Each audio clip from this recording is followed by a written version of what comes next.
We're sitting down with Morris Davis, a man of a very interesting career. He was the chief prosecutor for the military tribunals at Guantanamo Bay.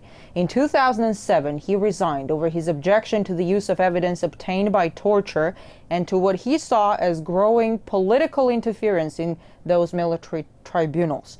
Now he says although President Obama promised to shut down Guantanamo, he doesn't have the, using Colonel Davis's own terms, the balls to do that. Colonel Davis, could you clarify that latest statement for us? Sure. He was elected. I was thrilled, that he took office, and the first thing he did was sign an order closing Guantanamo within 1 year of his order, which was signed in January of 2009. And we're sitting here today, and Guantanamo is still open.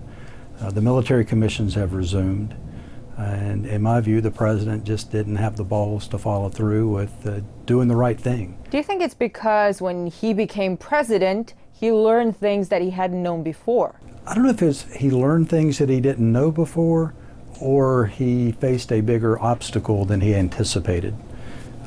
Saying, the slogan, "Close Guantanamo," sounds fairly simple.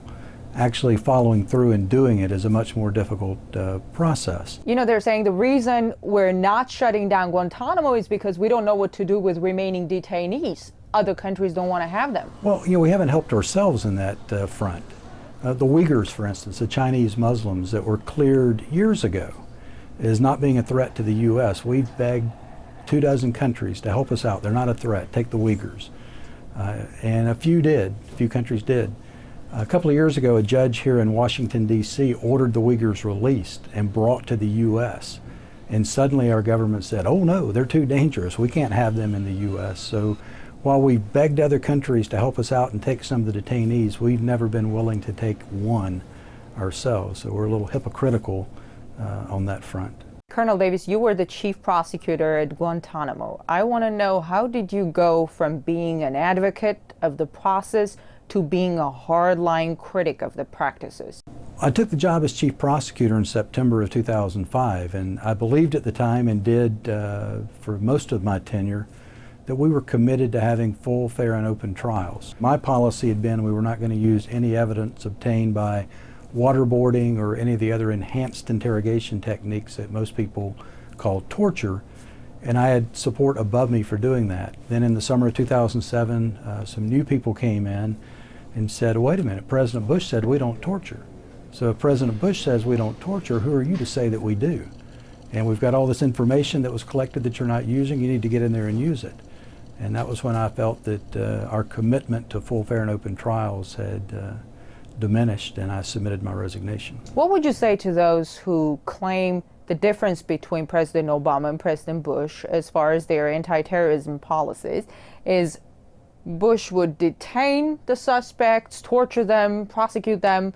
President Obama just kills them, doesn't have to go into all that detention trouble?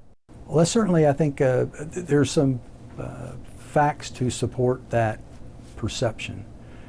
Like I said, candidate Obama said all the right things about justice and American values and closing Guantanamo and doing away with military commissions and upholding the rule of law.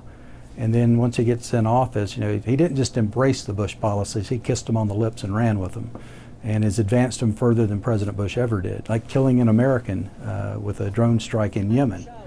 Anwar al-Awlaki. Correct, which is just astounding that an American president can make the unilateral decision that an American... Well, they're saying he was a really bad guy. He deserved it. Well, if bad guys need to die, there are a lot of other people I could put on that list. But an American citizen, for an American president to make the unilateral decision that a civilian agency, the CIA, would go to another country and launch an offensive military operation, fire a missile, and kill an American and bystanders. It wasn't just Anwar al-Awlaki that was killed. There were 4 people killed that day. I'm not aware of any legal justification for that. I think it's called murder, to kill another human being deliberately without legal justification. Are drones becoming the new arm of the U.S. justice? There's nothing wrong per se with drones. I mean, it's just another weapon system. It's basically an airplane with a pilot sitting in a lounge chair rather than the cockpit. It's how they're used that concerns me. if they're being used to avoid complying with the law and giving people due process in their day in court, then that's a sad chapter in America's history if that's what we're doing. We've always, our strength for 200 years was the law, not turning our back on it. So if the administration is choosing, if it has a choice between kill or capture, and they're choosing kill just because that's the easy route, then that's a sad commentary on America in 2011. Yeah, we hear that all the time. A U.S. drone killed 10 terrorists in Pakistan, as if that's beyond reasonable doubt that those were terrorists. I think it's another black spot on the American reputation. Would we condone it if these were American citizens being killed by another government under similar circumstances? You know, it's great when we're the country that has the drones. It may not be quite as great when other countries have that same capability that are used against us. And crossing another border, launching an offensive attack, often conducted by the CIA, which is a civilian agency. They're not the military. They don't have combatant immunity. And for the president to send them out to conduct offensive military operations is just unprecedented. You're talking about due legal process. Do they think if they operate outside the United States, everything is just legally fine? Well, I guess we're fortunate that America is the 600-pound gorilla in the playground. I mean, who's going to tell us we can't? Which is fine as long as we're the big kid on the playground, but we may not always be in that status. We're supposed to set the example, a positive example. You know, we claim to be the champion of the rule of law, but it seems that we're a champion of the rule of law when we're trying to apply it to others, not so much when we're looking in the mirror at ourselves. The Convention Against Torture, for instance, we're a signatory to that.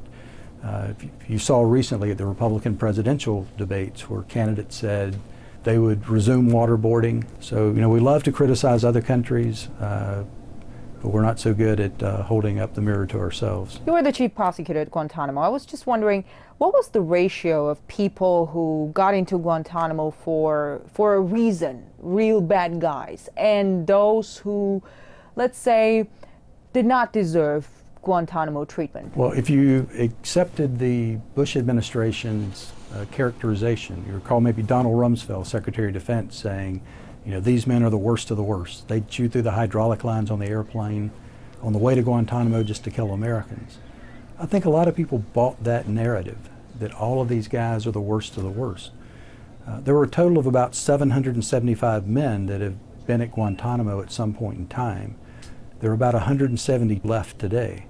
So more than 600 have been released or transferred back to their country of origin or some other country, most of those by the Bush administration. So, if these guys were all the worst of the worst, the hardened terrorists that were out to kill Americans, it seems strange that we would send more than 600 of them out of Guantanamo. The reason I asked is a former Guantanamo detainee told me when they seized him in Pakistan, Pakistani authorities were so anxious to give the Americans some numbers, in heads, that they couldn't care less about due legal process. He was tortured, he was sent to Guantanamo, spent a few years there before being released. On a different note, if President Obama during his next presidential campaign again promises to shut down Guantanamo and says, well, this time, yes we will and yes we can, would you believe him? I believed President Obama the first time he told me he was going to close Guantanamo. I had recently retired from the military when he was running for president, and for the first time in my adult life, I got to participate in a campaign. The military stays out of politics, so after I retired, I put an Obama sign in my front yard. I donated to the campaign. I went door to door campaigning for him. Somebody came in my yard, set my Obama sign on fire, and I put up another one. So I believed in this hope and change that he promised. What you're saying reminds me, someone wisely said, it's useless to hold a person to anything he says while he's in love, drunk, or running for office. Or all three at the same time, which would be even worse. But, I've seen his lips move before and say the right words. I'll believe it when I see it. Thanks for the interview, sir. My pleasure. Thank you for your time.